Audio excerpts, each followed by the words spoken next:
The reason that we are here, the Gary, Indiana Bears decided... It's Hammond? Hammond. Oh, Hammond, sorry.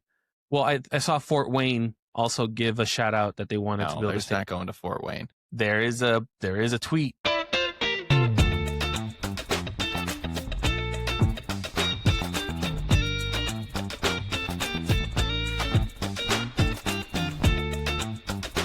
Hello. Oh my God. I am back in my room. I hate it already. I miss everything about where I was before, but we are back. Welcome to the Trio of Positivity podcast. I am one of your lovely co-hosts, Chris, accompanied by my other two fellow co-hosts, Boopin and Miller. We are a Chicago Bears podcast, which we are trying to bring some positivity into our listeners' lives. It's been a hell of a season, and they're doing it for us. Boys, we have a very interesting slate in front of us. We are going to talk about Week 16 in the NFL. We're also going to talk about the great game that was the Packers versus the Bears. We're going to do a little bit of a recap on that.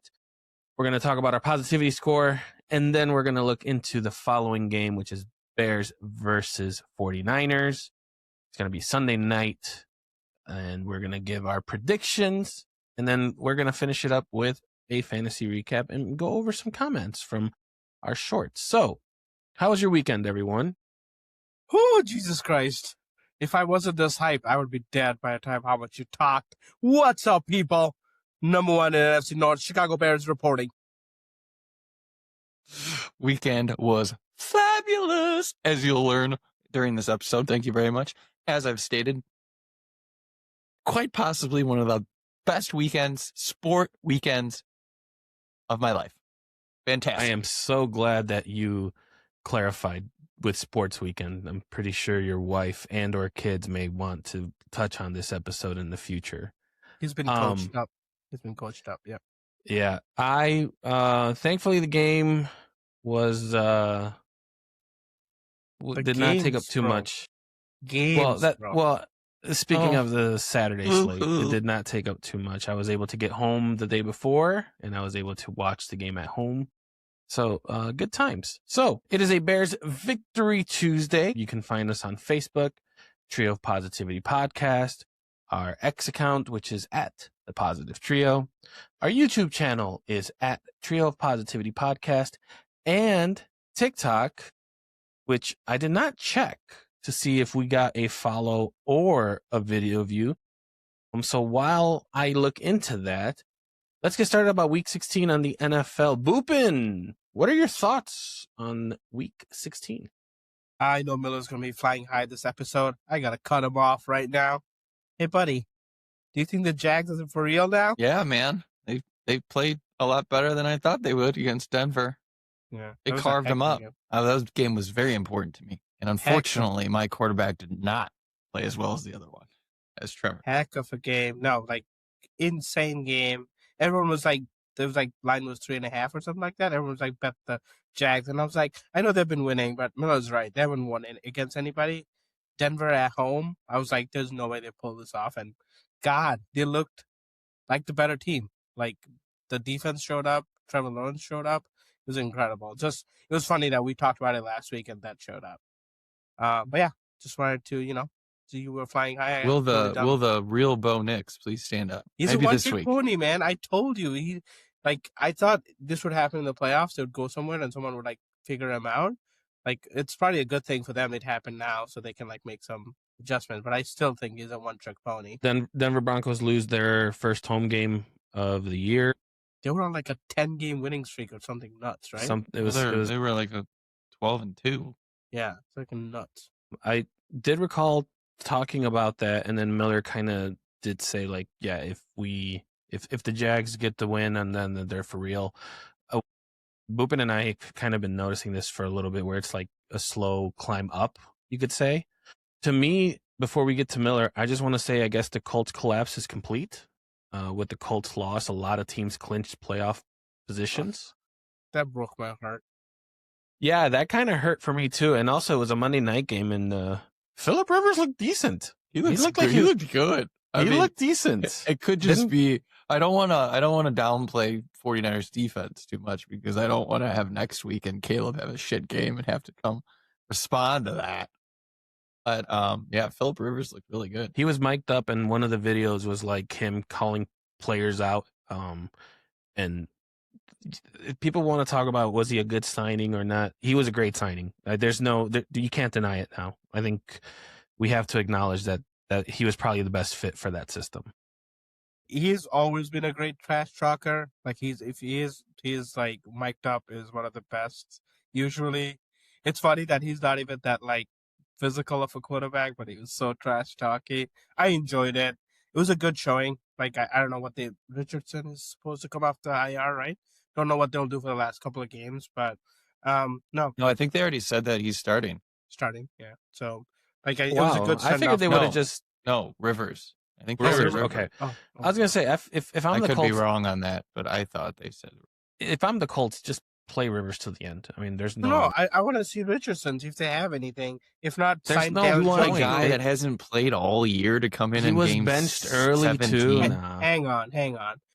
If they want to pay Daniel Jones like $40 million a year, why not see what they have in Richardson for the last 2 games?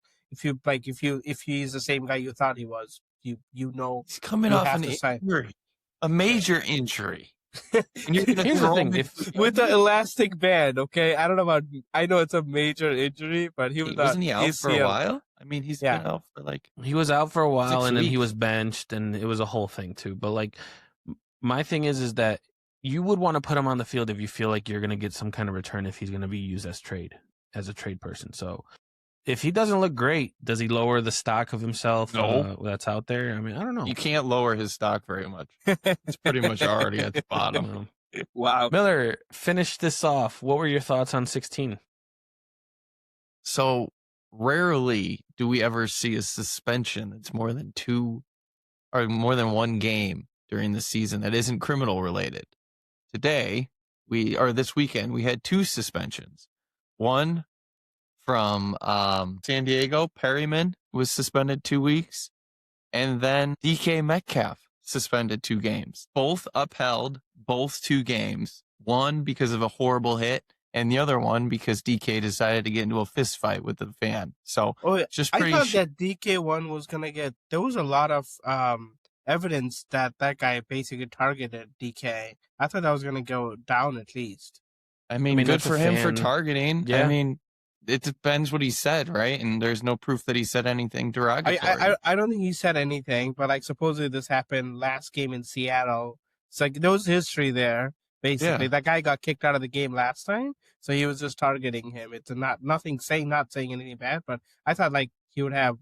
The guy said there's a video of him saying that was the goal. Like after he did it, it's like I knew that was going to happen. So I thought there was like some. Yeah, well, like he's a piece of shit. Like if he did it one time, of course he's going to try it again, and he obviously is getting under his skin. So made an offense, and now he has a lawyer group in Detroit for him, and now he's probably going to have a lawsuit or something. Fucking boys, he's one of those pieces of shit. Can you guys help clarify something on this? Because you boys are a lot smarter than I am. I'm only an associate degree holder. There was a specific wording when they talked about the suspension about his guarantees. Does that mean that the Steelers at any given point now can void his contract? No. I don't know all the details with the contract and the guaranteed, but basically he's out $45 million for conduct detrimental to the team. So $45 million? Yeah. $45 million, I believe. That's his contract. That's the guarantee. It was like $20 million and $25 million or something according like to that. CBS Sports, it says the suspension also voids $45 million in future guaranteed money, according to his contract.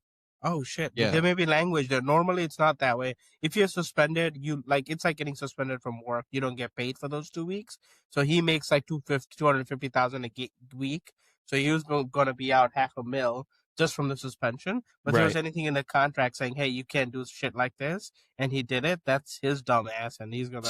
It's just probably one of those disclosures that just talks about if you do anything that is detrimental to the team, we have an out. Here's the thing. Also, we need to stop with this narrative of like him being a dumbass. Like if we were in that position and someone was saying something that we didn't like or that we were going to react a certain way, I'm pretty sure he didn't give a damn about what the money that he might have lost. Like, he just wanted it to stop, and he felt that at that moment that was what he was going to do. Now, here's the thing that I see a lot of fans doing. It's like, oh, you should know the risk. Like, don't let that get to you and whatnot. But like, people are human at the end of the day. Like, that's going to affect you. If I No, make that much money, I'm going to hire a absolutely not. security guard. I'm going to do the method Come on, thing. dude. There's Well, a you- difference. There's a total difference between before and after the game. You shouldn't be anywhere near the crowd during the game. And this was like in You the can't first say or that second when- quarter. He would have to go 20, 30, 40 feet to address this. You can't do that. I mean, with a lot of stuff, a lot of different sports, you literally have courtside people like right there. Like, That's people different. are going to pay. That's different. People are I going to agree pay to with be you the when it comes to closest to. Basketball is different. This And he had to and go to- out to of be his fair- way. He to be needed fair, to make a basketball had decision. the same issue this year too. There was a guy talking crap to Josh Giddey. Basketball has it every Yeah. year. I know, but no, like this one, like, this year one has was with the been way Bulls. Yeah, worse. yeah. There was one more. I forgot. Maybe like Durant. I don't know who it was.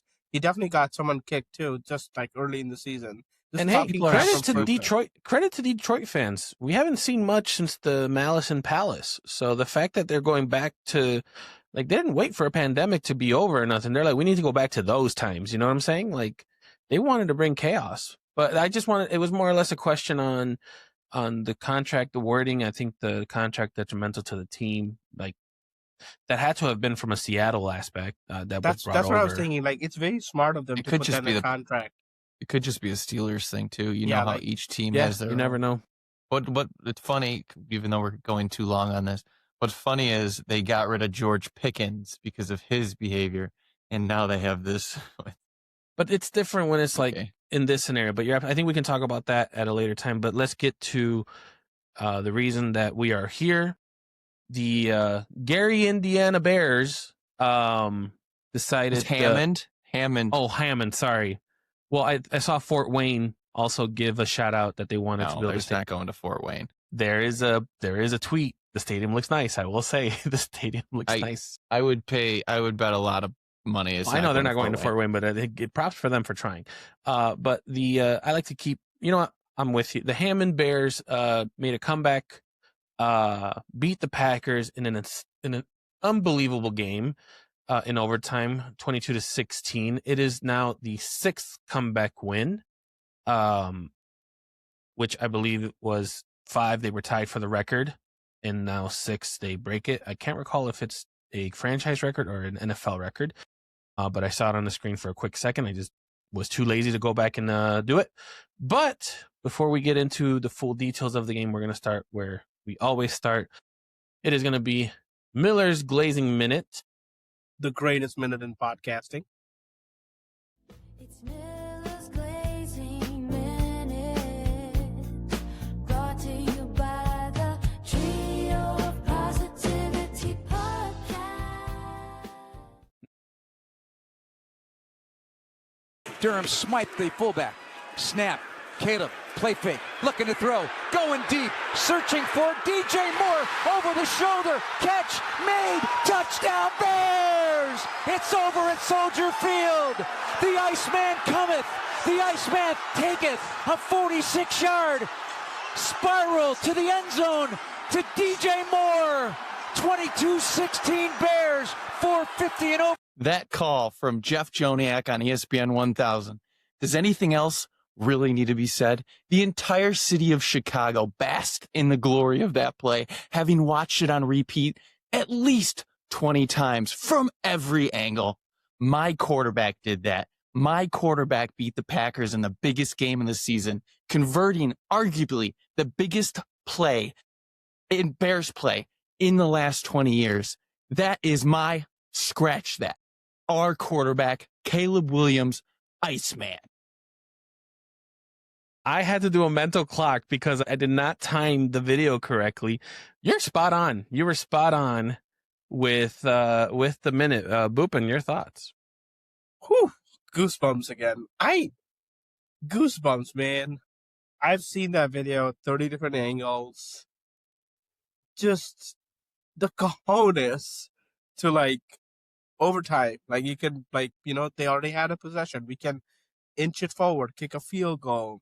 Even the field goal was not a gimme either. But man, just the cojones to go for it. You know what? Poetic justice. DJ Moore, who was hurting all game, comes through, puts his body on the line, probably dies on the field right after. Man, that was one of those games we will talk about it for a long, long time. I am so happy I'm alive and witnessing this right now. Okay, calm down. It's a regular season game. Caleb Williams went 19 of 34 for 250, 2 touchdowns with a quarterback rating of 98.9. Boys, what did you guys think of his performance this game? Okay. The first drive was great, right? We went down the field, went for a 4th down. Maybe that could be criticized, but great first half. Until the second half, definitely the fourth quarter, the offense didn't do much. It was very tricky conditions, a couple of field goals, but I knew it was coming down to a Bears game like it has all season. But I don't know, man. There were times where I didn't believe that we were gonna pull it off. It just started to feel like one of those Packers-Bears game from the 2010s. But hey, we have a team that believes. We have a team that doesn't quit. It was good to see, man. Did not answer the question. So let's go with Miller, because it literally was, how was his performance? And you gave a whole spiel of the whole team again. That's 2 weeks in a row. Miller, thoughts on Caleb's overall performance in this game? It's fucking fantastic, dude. Did you not just listen to that fucking play?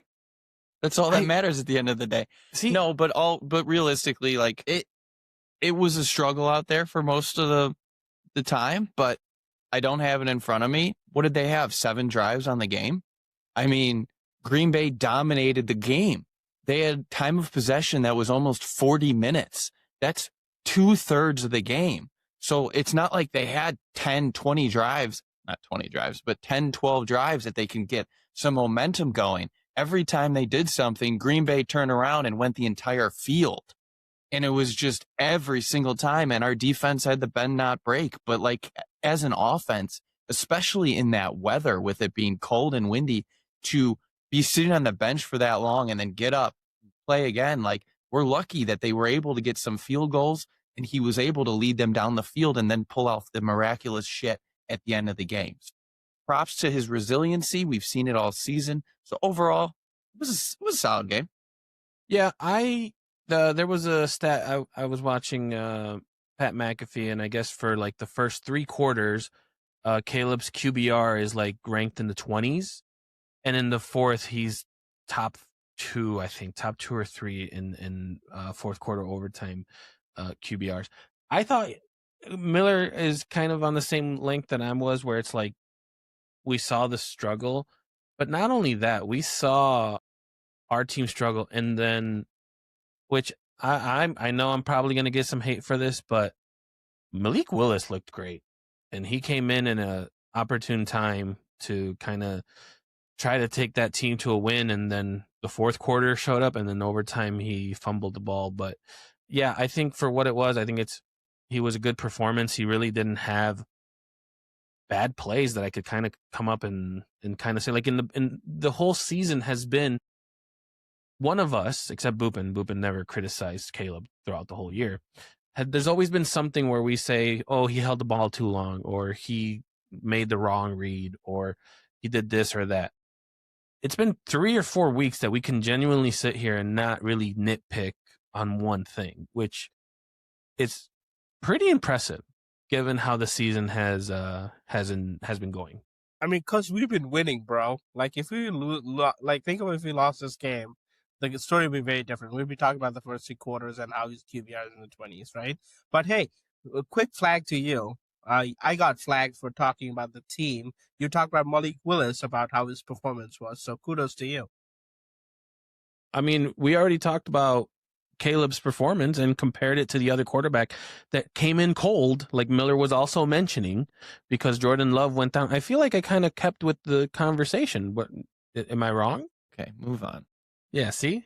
No, someone doesn't like it when I speak facts in this podcast. We literally have an entire other question devoted to Malik Willis, but sure, we can bring it in at the Yeah, beginning. no one cares about that. All right, let's move on to the next segment. Let's see how many other teams in the NFL will get a ball from Boopin. It is Boopin's balls. Thank you, sir. What a great inspired victory, boys. Can't be more proud of you. Whew. Let me come down from this hype, okay? What a game. Everyone deserves a shout, but hey, like we know from last week, only 3 people get balls. If more than 3 people get balls, people get weird about this. So if only 3 people are fucking gonna get game balls today, okay? The third game ball goes to Josh Blackwell. If you guys don't know, he helped recover that onside kick from Romeo Dobbs. He's been clutch. He's been clutch all season. I think he blocked a field goal when we played the Raiders. That was clutch in that win too. And again, but he was in the running to be in the Pro Bowl for special teams. Got snubbed, I think, there. But third game ball to him, like, can't emphasize how important that play was. Literally swung the game for us. He deserves a great ball. Second game ball, this man is controversial. He's been criticized numerous times.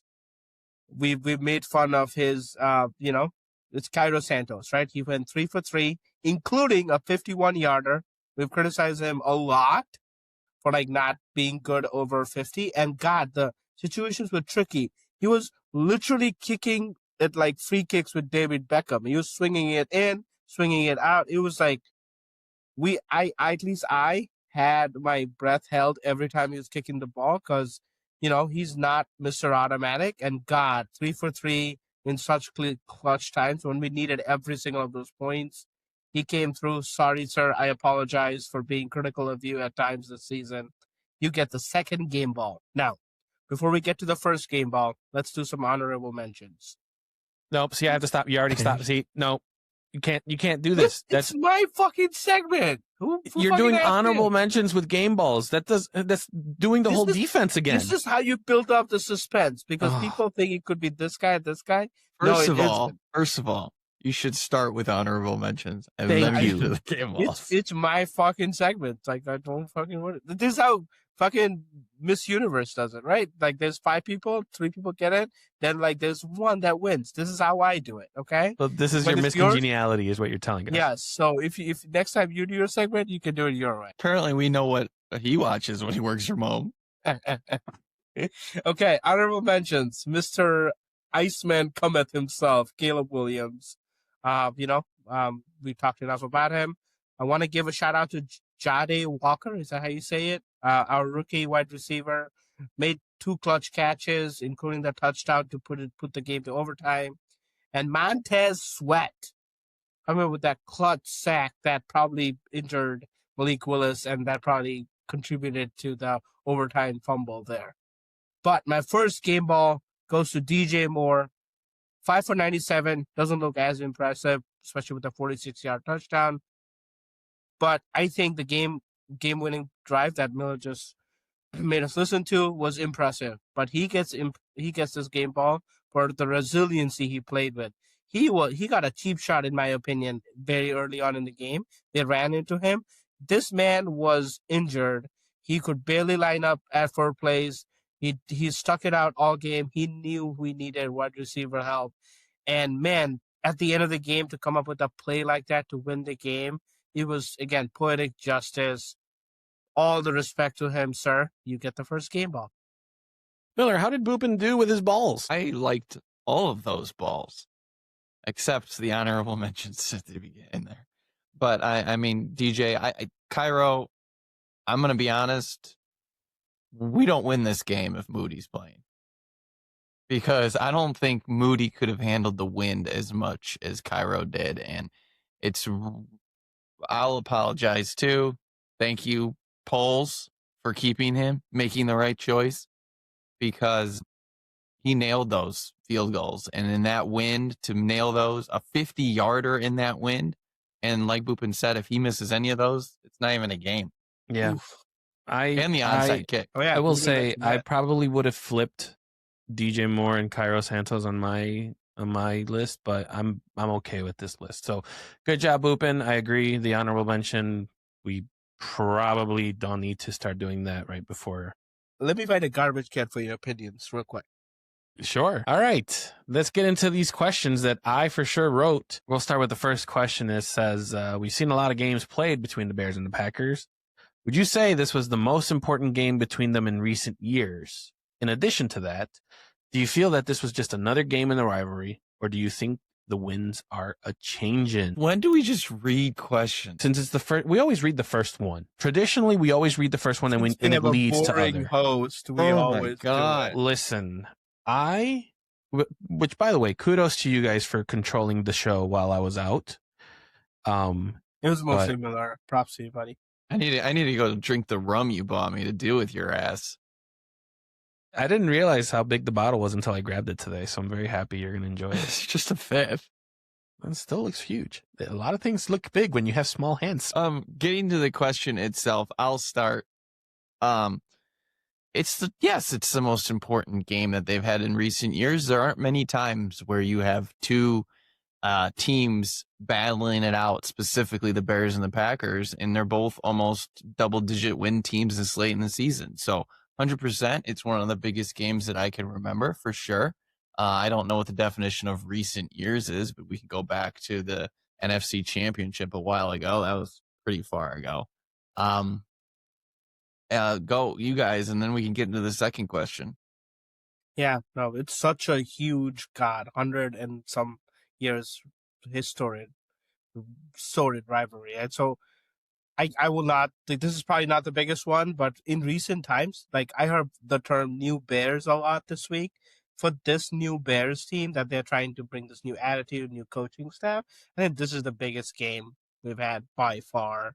I think, again, I think I'll be talking about this game for a while with my son. Hey, I was there. We watched this game, this insane game. We had a 0.06% chance of winning that we somehow won. I agree. It's probably the most impactful win for this era of the Bears. Okay, I'm going to cut you off because I know Chris is going to say it. You need to calm down, and everybody needs to calm down on this. I'm going to remember this game for the rest of my life. It's a fucking regular season game, and while I agree with you, if they play them in the first round of the playoffs and lose, this game will probably never be talked about again because it's meaningless. You know what? Now, It'll if be we talked beat about, them- but for the wrong reasons.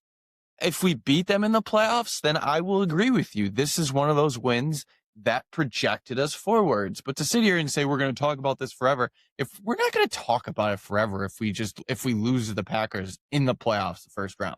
Guys, 6 minutes to go. We were down by 10, 2 timeouts. We had no business being in the game. Literally, you could have walked away because we have seen Bears blow these games. That's the part I'm talking about. The fact that they didn't give up, they fought, came back and won. That's the part I think that's historic. But it's meaningless unless you do something in the playoff. Because it's just a regular season game. I love that Yeah. I've said nothing, and yet my thoughts are still being discussed. It's kind of weird. It's a little out of body experience. So here's my thing, because the question is talked about between the Packers and the Bears. Is this game going to mean something? That's what we really need to be asking. If this game was to win the division, yes, it'll be talked about more than people think, because this game helped clinch the division. That didn't happen, right? Do you think the Packers throughout all of these years can be oh, we remember this victory over the Bears because of this, or because they didn't give a shit? They won so many times. It was just another game to them. So for me, I'm with Miller in the sense that this game, it was regular season. There's been a lot of other games against other teams. The first one that I thought of right away was Bears Cardinals, where Matt Leinart was playing, and then the Bears' defense just came out of nowhere, got punt return, and then defense, and all of this things to win the game. And then we get the famous, oh, if you want to crown their ass, crown them. That game, that Monday night game, I think that was impactful, but that has nothing to do with the Packers. So when you're looking at the Packers thing is the Packers were injured. Love was out. If we play against the Packers in the playoffs and Love is there and they win, Packers fans are going to be see, if we had Love, you guys wouldn't have won that game. So I'm with Miller. This game will mean more if the Bears do match up with the Packers in the playoffs and we get a win, and then we can say, hey, yeah, we have your number now. We won 2 in a row, especially in a bigger setting. This was big setting. It was the first Saturday night primetime game or something like that, and a lot of America now knows, like, if you didn't think the Bears were for real, now you know they're for real. When you're shaking your head, what you got? I disagree. I like you guys again. Like, we were not supposed to be here. We were not supposed to be talking about playoffs. We were supposed to be 500 at our best with the tough schedule we had, right? Like, now we're talking about, oh, if we're doing the playoffs, it doesn't matter. You guys are forgetting so soon where we came from. Like, this team is poised to be good for a couple of years, at least the setup we have, and to win at this juncture to a Time out. team, No, to stop. a team that is like Super Bowl favorite since the get-go. I get they're injured, so were we. Like, you play who you have on the field. I don't think none of that matters. I think for where we are right now, this is a monumental win. You just went from narrow scope to wide ass scope. Slow your roll. Like, I'm just saying, it's a huge win. Don't get me wrong. But the people that are saying, I'm going to remember this win, I'm going to tell my kids about it when they're older, where I was during this win, that's where I'm like, slow your roll. It's not the playoffs. Chris is actually arguing against his point with the whole Arizona Cardinal bullshit. But well, I'm just saying from like a memorable, memorable moment. Yeah, you're that's arguing what I'm kinda... against your point because that was a regular season game. They're genius. No, But I'm just comparing both regular season games, and I think that one's more memorable than this one. That's all I'm saying. I just don't feel like, unless we take it to the next level, because we're about to probably play them in the first round. If we win that game, this game is going to be remembered forever because it's that game that put us on the map and made us feel like the 2015 Cubs in that first division series in the playoffs where we beat our rivals. We beat the Cardinals, and that was the first time we were like, fuck, we might be here to stay. We might actually have that change in the wind where we're not beating them every 5 years. We might actually dominate them for a little while. So that's where we need to take that step. Right now, we're with the Packers, we're 1-1.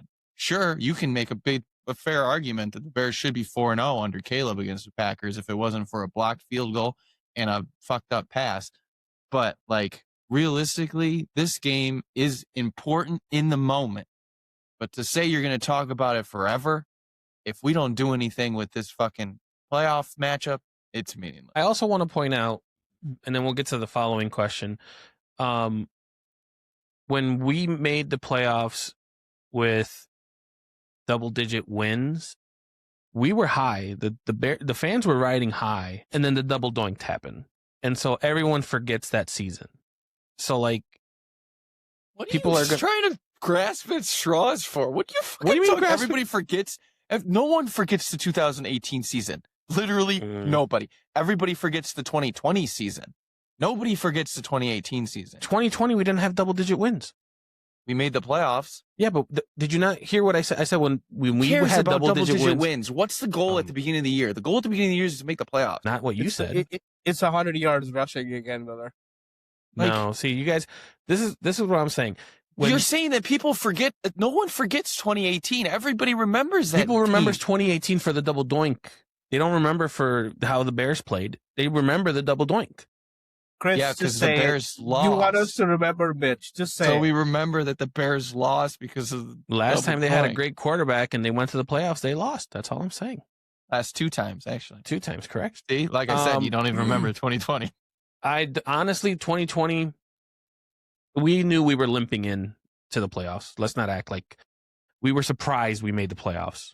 Let's be honest. That's why no one remembers. So the follow-up question was, do you feel like this was just another game in the rivalry, or do you think the winds are changing? I don't think we've answered that yet, right? I did. And you said no. Well, right?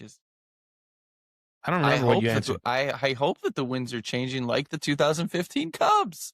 You got to beat your division rival in the playoffs when it matters.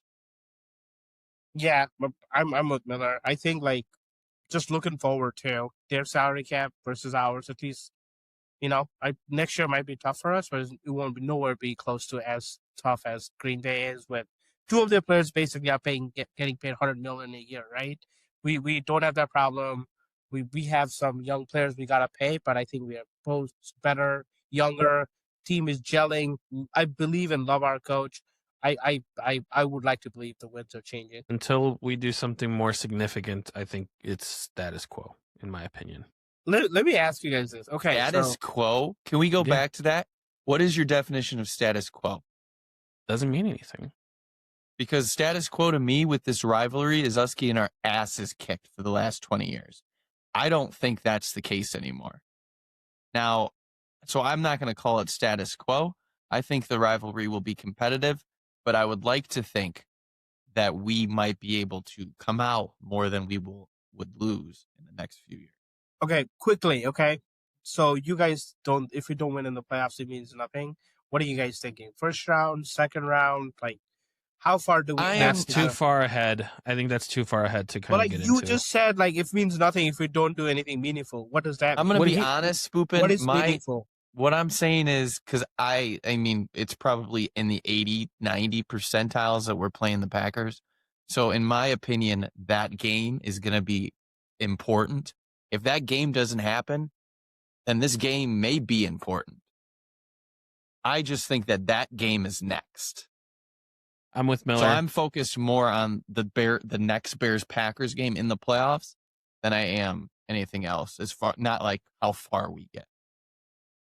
I'm with. Because sorry, just a quick follow up my part. Mhm. Because if the Packers don't make the playoffs, then this game is just as important if we beat the first round, right? Because we put an L in their column, in their loss column. We made them not make the playoffs because of that game. That yes, completely agree. And Because you said meaningful. What does that mean? Like we already won that game. Like what do we have to do next for this to be meaningful with this season? with this season, see the thing is like, even if the Bears lost both games against the Packers and we had a high win total, I think it wouldn't have mattered. So like, we don't know what this team was when we started. They're a winning team. They're a double-digit team. They're second in the NFC.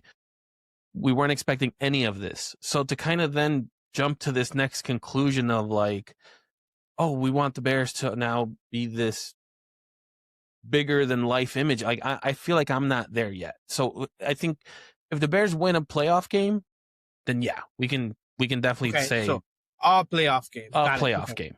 Okay. That's where I'm at. I think if we for whatever, because here's the thing, people forget first seed is still open for us. There's still a shot we get first seed, and that's a bye. We might not meet the Packers if everything goes through and Bears take the 1 seed. If the Bears do meet the Packers and what is it, 7th seed? If they win 7th seed, then that's the matchup. Then yeah, then we'll have something to talk All right, moving on. Moving on. Actually, we just started talking about it, and I'm glad that I didn't look at the agenda because it's kind of just flowing through. So we talked about how there's a chance that they might meet in the playoffs, the Hammond Bears and Green Bay Packers.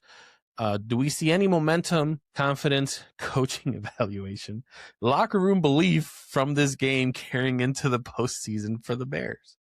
God, I wonder who wrote that question. No, I'll start. No, I don't. I think the start of it was too rough, and I think the end of it was, quite frankly, close to a miracle. So I don't think that you have much other than what we already knew about Caleb. I don't think there's much to take away. The fact that he's really good in the fourth quarter, the stats show it out. That he's one of the best in the league in the fourth quarter and overtime so far this year. But other than that, there's not much takeaway. Yeah, I want to be a homer too, and as big as homer I think I'm turning out to be. I can't guarantee that we'll repeat this in the playoffs, but looking at this team this season, what we can comfortably say is that they will fight for all 4 quarters, they'll play inspired, and they'll make us proud. I just don't get. I don't get you. Like, this is so like. What do you about? They get clutch in the 4th quarter. But Get you're turnovers. romanticizing it so much. 'Cause Like it's been a romantic fucking season. No, it has not Yes, been a it has. romantic Look, season. Yes, it had. Chris, Stop. what did we fucking have hating, them at? dude. Like 8 wins? We had Like, them at come 8 on. wins. No one would have expected this. It's No, been I quite the understand romantic that. season. I understand that, but this is like the way you're romanticizing it, I feel like the next thing is if like we lose, it's gonna be Dude, Romeo and Juliet. We watched a fucking Marvel movie on Saturday. If you don't believe this is romantic, I don't know what is. Yeah, this is one of those moments where you just got to sit back and enjoy the ride. No one thought we would be here, including everybody here, everybody in Chicago. This is a cake season, regardless of what really happens at this point. It doesn't matter. My But thing is like I'm just- just not a fan of romanticizing it to the point where it's like the players are playing Dude, why do you spirited. watch sports then? It's all No, but here's the thing, you're romanticized. saying- like Cubs but you're winning after 100 years. That was romanticized as fuck. No, but You see not the thing. believe No, that? no, hold on. But and Miller will agree with me on this. The reason why 2016 was huge was because of 2015. That's it. If 2015 didn't exist and 2016 came out of nowhere, we would never stop talking about it because that would have been the ultimate Cubs way to go. It's like the Cubs win and then we suck again. But we had 2 years of consistent winning, and we knew 2016 was our shot to win it. So we were going with that expectation.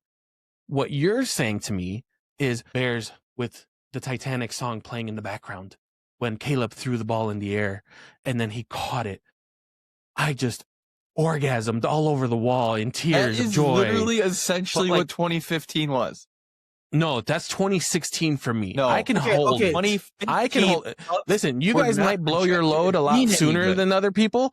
I can withstand. So don't blame me for withstanding and you guys blowing your load earlier than you should have. Okay, that's all Your I'm saying. comparisons today are just awful. Hey, I just 2015 don't like that. 2015, the Cubs sucked. They were No, they projected did to not. suck. Yes, they were not projected to be playoff contenders. They No, were and where projected did we to be go? middle of the pack. Right. Where did teams. we go? We went to, I believe, was it The National League Championship Series? Yeah. Yeah. That's got swept. exactly. And then we got Miller's funny- swept. No, No. No, And then we got no, no, no. swept. Hang on, Okay, hang on. to Who the Mets. cares? Hold on. We Stop. overachieved. That Right. was the romantic season. No. You overachieved, but hold on. You overachieved, but then what did the Cubs start doing? They started front loading. They were getting ready to win the following season. They were preparing for it. Okay, We that's don't next have year. I that don't yet know with the what- Bears. That's what I'm saying. We What are you don't have that. talking about? how can you have that next year right now? What are you talking about? That's, So you no, think what you think regardless? Okay. We're already in the playoffs, right? We lose 1st round. You Yeah. think next year you're going to be saying that the Bears are going to be 5-6 win team? No, I'm saying the Bears are Super Bowl bound team. Then why are you saying this comparison's wrong?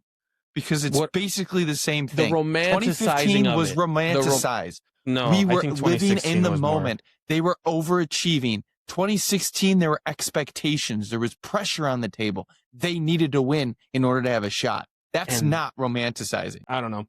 I think our definition of romanticizing is very much different. I'm not particularly a fan of like this whole like playing spirited and all of this stuff. We had this discussion before. The players, they just play. Like I don't think they really give a shit the way that people think. That's my opinion. If you Interesting have seen this opinion. defense play all season, if you don't believe they play spirited, dude, I don't know why we're talking. There's nothing What to do you fucking mean? talk about. The defense was like the 30 whatever takeovers we've had, mostly in the like clutch times, is what the Not mostly season is clutch. about. That's not true either. Stop. Ah, That's alright. that's what I'm saying. Because you are romanticizing it so much, like you feel like anything you say, it's just gonna be the truth, and that's Let's not move the on. case. Okay, in a movie, like there's hardships and the hero overcomes the hardships and win. That's basically what fourth quarter is. We've literally had 6 hardships, brother, in this season. Obviously, our definition of romanticizing is different. That's but- literally what I said. Do you think that the Bears would have lost this game if Love and Jacobs didn't go out?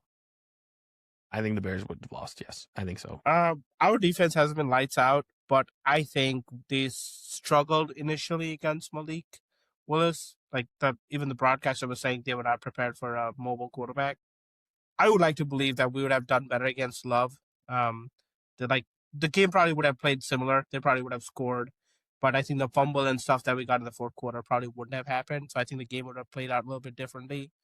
But I think our defense would have probably showed up better against Love than what Malik did to us, especially early. I agree with you. Yeah. It would have been an entirely different game, but I think we would have had just as good a shot to win. In my opinion, their backups played better than they were playing at the time. So it's pretty and it's pretty hard to sit here and say we would have lost because of that. And the one thing to the Packers fans' credit is I haven't heard a lot of people bitching about it. Because I think they knew that Emmanuel Wilson, who ran for 5.9 a clip compared to Jacobs, that was at 3. And then you look at Malik Willis, what he did, 120 through the air, TD, beautiful pass to Romeo Dobbs. And then he added 40 yards on the ground. So it's just like, he added a different dimension. I don't think we were ready for it. And it hurt, but thankfully we still came out with the W. I just felt like the team was driving a little bit more with Love. I think early on the win was definitely making a big factor. I think, correct me if I'm wrong, but I think it was Jordan Love's throw in the end zone that you can tell the wind pulled the ball completely the other direction. So I don't know. I just feel like this Packers team with Love is just very different. Even with the games that I've seen, like against Detroit and stuff like that, like I feel like the conditions might not have been there, but I think they could have probably pulled the win out. I don't know. I feel like the first 3 quarters too, like we weren't really doing much, and then we all of a sudden we just turned it on in the fourth. I don't know how long that can continue to happen, but yeah. Before we get into the next question, is there anything that we want to talk about? The actual game, because the next question is based on. You don't want to things continue to romanticize the game? Okay, can we put our conspiracy hats on? that it was a dropped pass at the end zone. No. The Heat being off at their sideline. Like, do you think there's anything there? Like the Bears use that to our advantage? No, but I will say there has been a lot of comments that the Bears are a dirty team. I've seen that a lot today and yesterday. That's mostly because of that hit that took them out. But yeah, like I don't understand how you can call that dirty. I quarterback got hurt. Quarterback is the key of the game. It wasn't even that. I think there was another one where the second injury, right? One of the players caused an injury, I think. That DJ Moore got fucking hit in the back. That's a dirty play. I don't even know if that's how you can justify that. But no, like the thing was they didn't have heat on their sidelines with the little heaters, and we did. And like a lot of people were like, oh, like I mean, it's fucking Chicago Parks District, so the heaters could legit be out and they didn't do anything with it. But like I forgot who it was. It was somebody, a previous player. I think it was specifically a quarterback. Was talking about. I've never heard of this. I've heard of 1 or 2 heaters being out, but I've never heard of a whole bench. So the conspiracy sticks. Getting back to, I mean, that hit that Austin Booker had, not to mention he wanted to blow this game with his play at the beginning. 2 15-yard penalties, and then he let Malik Willis run right along round for a 4th and 1. But like, it was a bad play. It was a penalty for sure. But to say that it was dirty, it was nothing like what the Perryman did to the Cowboys guy who's just on the ground. Perryman goes head first with his helmet and leaves right in his head. Like, Jordan Love ducked. He was going, he should have been a little lower, but he was still going in for the hit, and their helmets just. Also, what was funny about the whole heaters thing, they were asking Brady if so do you know if like one side of the heaters doesn't work, you have to get the other side to turn? Like, he was like, no, like I've never heard of that in my life, so I don't know what to say about that. I didn't know that if one of the helmets don't work, the other team also has to turn it off. I didn't know that either, but that is the biggest one, the communication helmet. But Miller real quickly, before we talk about the Pro Bowl, we haven't talked about the defense like at all. Well, I was actually going to get there because I was going over the team stats. Bears drew 10 penalties for 105. Green Bay had 4 for 40. The best stat that I could give for the defense was that the Packers had 5 possessions in the red zone, and they were 0 for 5. 0 touchdowns. Yeah. That's about the only good stat that the defense had, because other than that, they were just getting boat raced up and down the field. It's like the extreme version of bend don't break, but it's literally like do nothing between the 80s, like 20s, and then fucking like become Superman at like 20. I don't know how that It was almost works. worse because you talk about yesterday's game where it was just the 49ers, they went down the field, but they did it in like 3 or 4 plays. The Bears did it in like 12 or 13 plays each time. They really didn't give up any deep balls, but it was just like every time they got first, and then they'd eventually get stopped for like a field goal. So very much the extreme version for sure. And also Green Bay did a good job of extending drives. They were 6 of 12 on third down efficiency. The Bears were only 2 for 11. It's crazy just to hear you read off these stats and think about how the Bears won this game with 100 yards of penalties, 2 third down conversions, and allowing the team with no punts. Just kind of nuts. Yeah, and then I found the possession time. It was 38-57 for Green Bay, 26-13 for Chicago. Or I'm sorry, not Chicago, Gary Bears. So to put that on the bow, I think we'll go into the positivity score and then we'll talk the next question just to kind of balance it out a little bit. So let's get an update on the positivity score. Miller and I, from the previous week, we did not change. Miller was at an 8.5. I was at an 8. Boopin had the biggest change, leading the positivity score at 9. Where are we at now? Let's start with Boopin because I accidentally saw his score. Again, you guys may disagree, but I thought there was a huge win, momentum win. This is not the Super Bowl, but it's pretty fucking close. 9.5.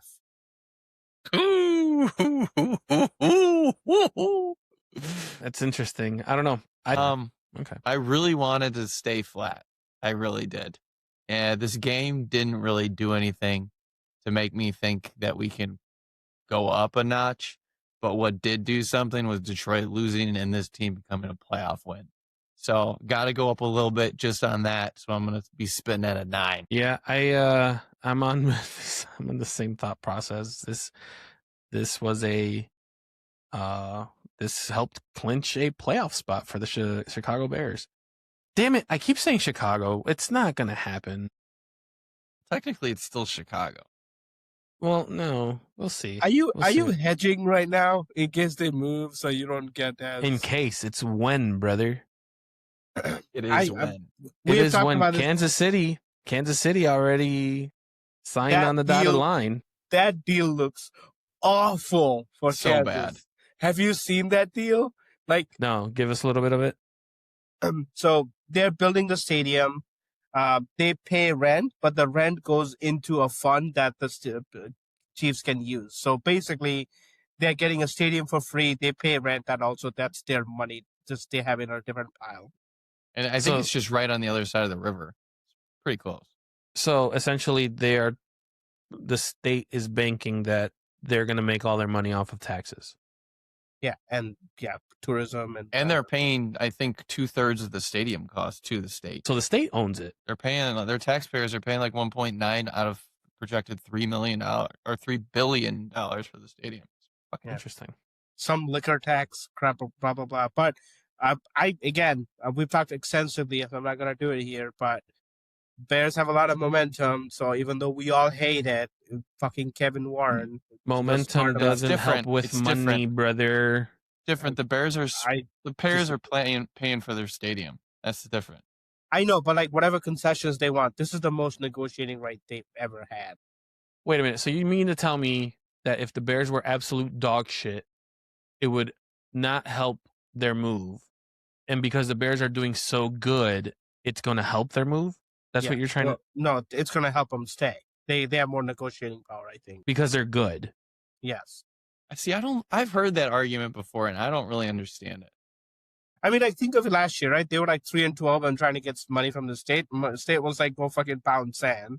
Like now, if they go negotiate, I'm not saying they're going to get everything. Still they saying want. go fucking pound sand. They But said... look at the Well, Kansas City. No, they say that about Arlington Heights. They haven't said that about Chicago yet. No, they Yes, they said it about did. Chicago. They actually They said it literally about said Chicago. they're not going to even look at this shit until 27. But you make this argument about how good a team is, and then you go look at the Kansas City Chiefs and look what they did with their citizens. In Missouri, they said, we want tax money to do this. And you know what the citizens said? Go fuck yourself. And they've won like 3 Super Bowls in the last like 7 years. So I don't know if that stands. I think that's going to be a fun discussion like off season. I would love to hear that because I feel like if the Bears, like, let me put it to you this way. If the New York Jets were awful and they're like, we want to move out of New York and we want to move to fucking, I don't know, a team that wants an expansion team. Like, let's say they move to Oakland.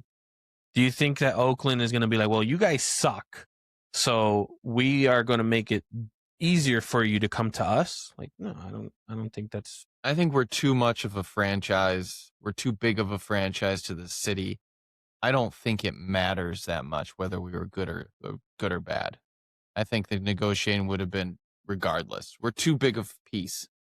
If we want to go to Indiana, then they go to Indiana. I mean, that's not happening. Like I think, like they I were gonna wouldn't say that. negotiate. I mean, I don't know, New York Giants and Jets are both in New Jersey, so I mean, like, yeah. there's a lot of other teams that are not in their city. All If right, I think we Chicago can. Bears go to Indiana, I will find a new team. Probably That, move to the Colts. no, you won't. All right. Yes, I will. No, you won't. I All right. fucking will. We were told that Don't we be a have. Packers fan with your wife. Oh, Maybe. I might have to edit that one out. The Bears will be represented by 3 Pro Bowlers. It was announced. Sonny, Dahlman, and Byard. Do we feel anyone got snubbed? And before you guys say Caleb Williams, no. No. Nashawn Wright, bro. I think that's a name everyone will agree. Yeah, Nashawn Wright is a good one. Freaking Micah Parsons said that from his couch. He leads the league in turnovers. It's a popular one. And I think what Boopin mentioned earlier with Blackwell, I think is another one. I mean, 2 huge plays for a special teamer. I know the guy that they chose from the Niner is like second in the league in tackles. I get it. But like, he had 2 game-winning plays as a special teamer. The block against the Raiders and then the onside kick this weekend. So I'm hard-pressed to think he didn't get. The only one that I feel like, but granted, recency bias is kind of a thing. I wouldn't be surprised if Santos was to make an appearance. So you both are shaking your he's head. even but comparable to Aubrey? no, and, but and Dicker the kicker, like those are the two. well, Dicker the that's Kicker's AFC. AFC. Well, I'm saying the level of play, like they are showing is like I think. I'm saying that you could possibly make an argument, but I would probably lose very quickly. I think Wright is the other one, but beginning of the season he was Darnell, horrendous. Yeah, like he was horrendous. He's like consistently the best ranked player on our team recently, but man, there's one thing that I read for his position. Like, you can even look at Drew Dahlman and Joe Thuney. Like, there's name recognition there, right? Wright just doesn't have the name recognition at this point to really take out some of those top tier talents that's already there at right tackle. All right, let's get into our next matchup. It is going to be Bears against the 49ers, Sunday Night Football, another primetime game. The 49ers are favored at -3.5, with the over-under starting at 50.5 and staying at 50.5. So, questions that we always ask when we look at previews. What do the Bears need to do to win this game? Miller, start us off. My answers are going to be pretty straightforward. And for the Bears, we need to run the ball, and we need to run successfully. If you watched the game yesterday with the Niners and the Colts defense was like butter, and they just let them drive up and down the field. So in order to stop that, we need to take care of time of possession. We can't have the same bullshit that we just had with the Packers. In order to do that, we need to run the ball. Their defensive line is not very good. Their defense isn't very good. Phillip Rivers put up almost 300 yards against them. So expectation, we need to control the clock. We need to run the ball, keep their offense on the sideline. Open, what do you got?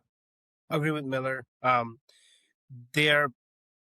have to run the ball, control the clock, score a lot, which we don't do as much early on, because they will score. Like they will score. So to have a shot to win, we need to keep playing ball control and score a bunch. Miller kind of hit it, but I want to go a different route.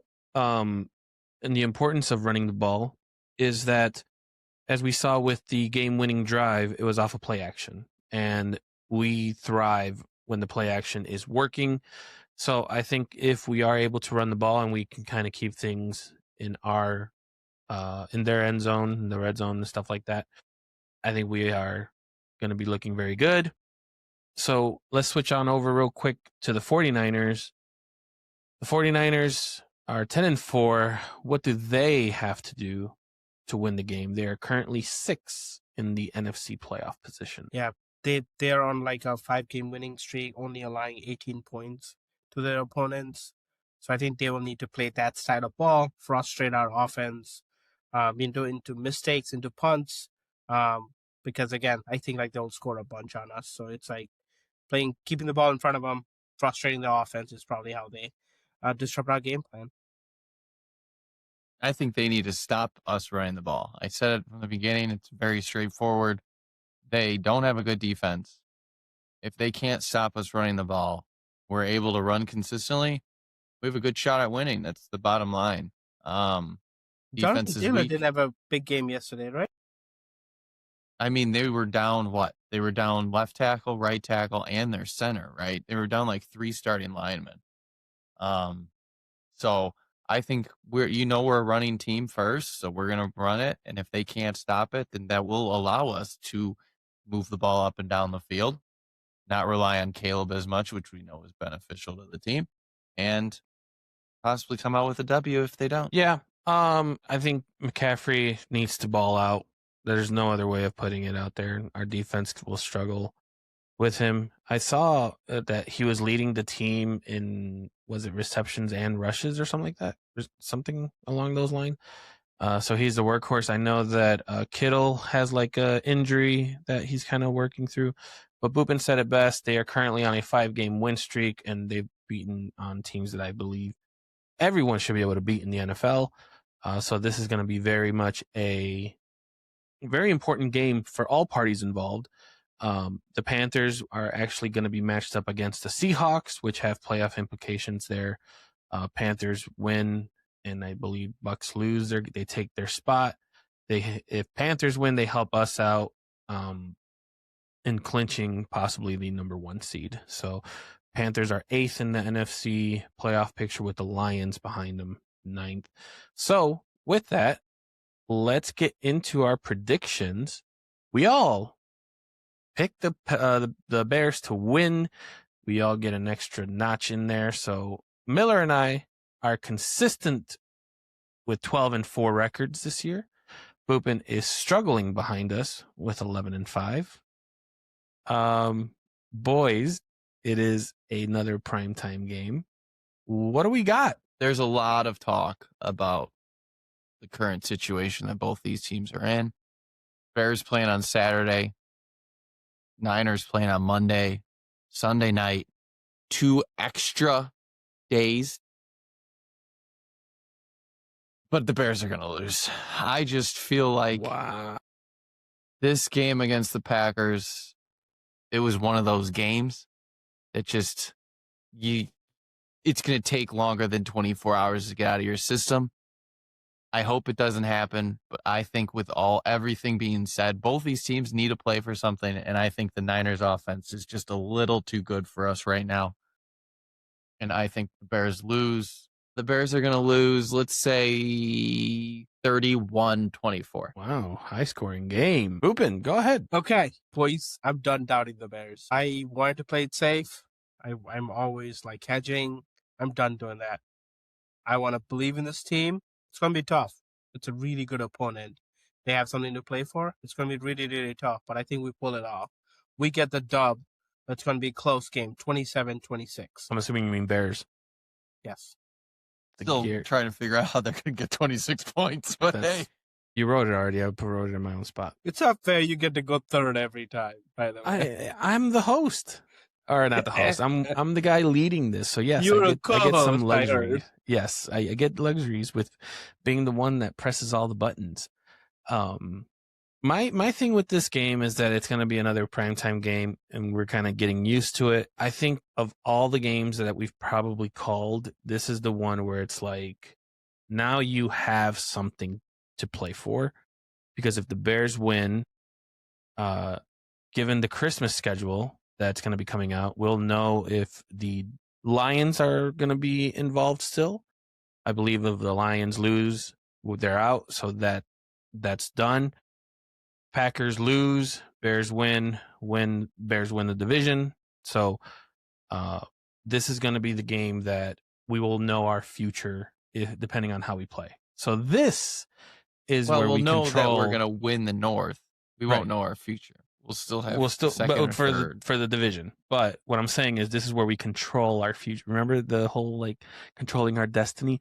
This is a prime example of what I mean about controlling This is your not, destiny. though. This is though because you still they don't will Based on what know. you understand how just that said, works. it's It is. not. You still Everybody don't else understand how it works. So, because we'll know the results of all the other games, I think we will be crowned kings of the North. The Bears are going to win, and I believe it's going to be 27-20. So you think we're gonna already know that we won, and we're still gonna do it?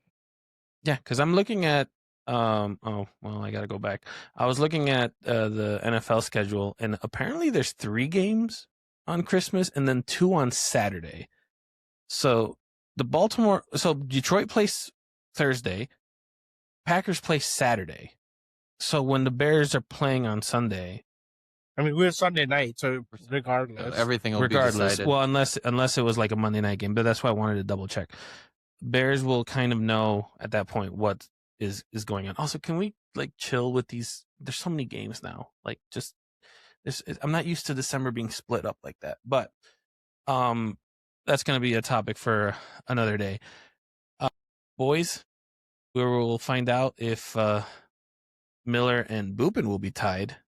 I know. going I was hoping you would say we lose too, so I had a chance of tying you guys. But now, either I'll be Yeah, tied. no, Yeah, I hope I hope we're tied, Boopin. Let's just put it that way. So let's get into the fantasy recap. I think this is going to be the fastest Shall we? recap.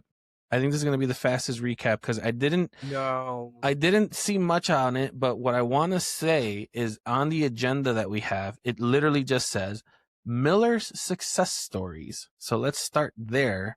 Miller, what's let been me happening? cue him. Let me cue him in, okay? So, boys, I've let us down.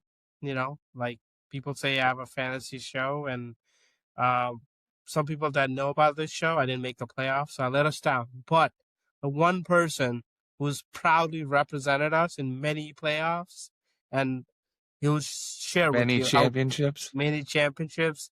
He's doing it again. So I want to hear. Let's hear it from the horse's mouth himself. Miller, tell us how you did this week, buddy. We all know where I stood last week. 3 semifinal matchups. Well, thankfully, all power to the people. This guy pulled out 3 dubs. We got 3 championships, baby. Woo! That is nuts. My best team across the board. Rough. First half, first games on Sunday. It's rough. Second half, I had Chase Brown, who got all of his touchdowns in the second half. And I also had him paired with Joe Burrow in one league, who threw multiple passes to Chase Brown for touchdown. So needless to say, I wasn't sweating those games very much. The one game that I was sweating was I was up against the Niners kicker yesterday. I was up by about 14 points, 15. He needed 15 to win. Was able to pull that out by the skin of my teeth, and I am happy to say I won on a doink. The 65-yarder that he kicked before half, that doinked the goalpost. That's the reason I won, ladies and gentlemen. So I am in 3 championships. I am not favored in any of them, I don't believe. So we'll see what happens. All you got to do is play your stars and hope for the best. But yeah, that's my story. I'm sticking to it. Hopefully I have 3 crowns on my head next week. Wow. Like, and the kicker has had, like, he was perfect all season, right? Or something crazy like Yeah, that. he's good. Yeah. Yeah, He's only had 2 games above 15. I wasn't worried until got a little too close. I did make the playoff in the family league, but doesn't matter. No one cares that The league. family with your son. Yeah. Not yet, but maybe next year. But yeah, I did make it that one. Just want to count, but no. I think I failed all of us. Next year will be different. I'll be taking tips from Miller about who to draft.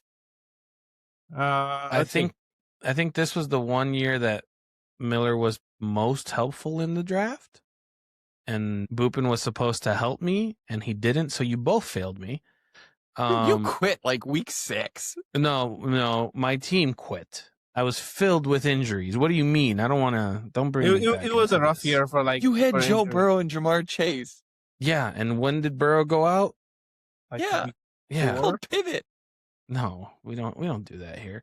But speaking of injuries, let's hear what Boopin recommends with Yeah. some of the news that we have. Jesus, double backup quarterbacks everywhere. Jordan Love, as we talked about, exited the Bears-Packers game. He has a concussion, but he's been limited in practice, so possible for this week. Keep an eye out for that. Chiefs backup Gardner Minshew hurt his ACL. He's out. So now their His third knee, stringer. not an Yeah. ACL. No, his knee is out. I'm sorry. Sorry. Mahomes had the ACL. That's what I'm reading. The new quarterback is Chris Oladokun. Never heard that name before. Mr. Lamar Jackson hurt his back. He's considered day to day. Key matchup continues against the Packers this week. We'll see how that goes. That Packers-Ravens Saturday night game might be backup on backup. We might want Huntley to play over Lamar at this point. He doesn't look that great. Let's see. George Kittle left again. He does this every game after having a really good, dominant 100-yard game. He left with an ankle injury, did not return. Something to monitor this week. He's They said it's a low to mid ankle sprain, so it's not a high ankle sprain, which is usually 3 to 4 weeks. So there's a chance that he plays week to week still. DK Metcalf, like Miller said, is facing a 2-game suspension. I thought it was going to be appealed and overturned at least, but we'll say it held. So, yeah, he's out for the final 2 games of the season, which could come in really big because I think Pittsburgh have an inside shot at winning that division. This really throws a wrench in their plans. So, big key injuries with big key implications with fantasy playoffs on the line. I'm sorry, fantasy Super Bowl on the line. What could go wrong? What could go wrong indeed? Do I play Bo Nix? Against It's Bo Nix or Tyler Shaw, I think. Those are my options. Bo Nix is against the Chiefs. Yeah. It's a tough matchup. Bro, Chiefs gave 23 points to Cam Ward. You predator. I'm a little nervous trusting Bo Nix, but I'm probably going to go with him. I'm not going to trust the Saints quarterback, even though he's been playing. Denver's favored minus 13.5. Yeah. And for all you kids at home, just take a little extra time to open your presents, go play with your toys, go build that Lego set, because these games on Christmas Day are going to be awful. Yeah, they're forcing people to spend time with their family, which is kind of because the Cowboys are going against the third string of Washington. Detroit's going against the third string of Minnesota. Yeah. And then who's the last game? They're going against Chiefs Broncos. Chiefs Broncos. The Broncos are going against the third string. It's just going to be so bad. People bet responsibly, but maybe a parlay on all the favorites. Gamble, please. Gamble. You'll get a minus 300 on that parlay. Boys, this is the longest episode that we've done, so I'm going to end the segment with some of the comments that we got on our shorts. There's a really funny one in Spanish, but I feel like I'd have to explain that one for you guys, but I am not going to do that. So we're just going to go over two comments that we got on our shorts. The first comment came from the short exactly what the Bears needed to show, which was against the Browns, is at 22 TGA. He wrote, I agree against the number 2 defense in the league was great, and even the sacks Miles did get. The next ones, he was pushing for Caleb, dish and dash as usual. Myles Garrett, bro, continues to just be impressive all around. And then my favorite comment of the day on that same video is from Landon Roberts, 6710, who is becoming a favorite on our group. When talking about the Bears win over the Browns, he wrote, gave them belt to motherfucking ass. Take this momentum and crush the Packers. FGB Bear Down with the Bear logo. And surely enough, we did that. With that being said, I do want to put out there, thank you guys so much for all your support. We've actually hit 25,000 views on YouTube. Woo! Which is the most at this moment. We also have reached a high number of subscribers at 28. So thank you guys for subscribing. We hope you guys are enjoying the content that we're giving you. And wanted to bring that up because it is our Christmas episode. We all got to do something fun. I have a big, and then there's that. So we're being very festive today. So we want to thank you guys for that. And it's the end of the episode. And you know what? Boopin, send us home. Boys, again, we appreciate these comments. Keep them coming. Okay, you got to talk louder than that. I didn't realize how loud the song was. So go ahead. Okay. Thank you for the comments. Thank you for subscribing. We appreciate you guys. Let us know how we are doing. What we think is good. What we think is dumb. Keep on commenting. We love it. Thank you for listening. Thank you for this positivity. Hey, fingers crossed for this weekend. Let's go Bears. Wave those towels, bitches.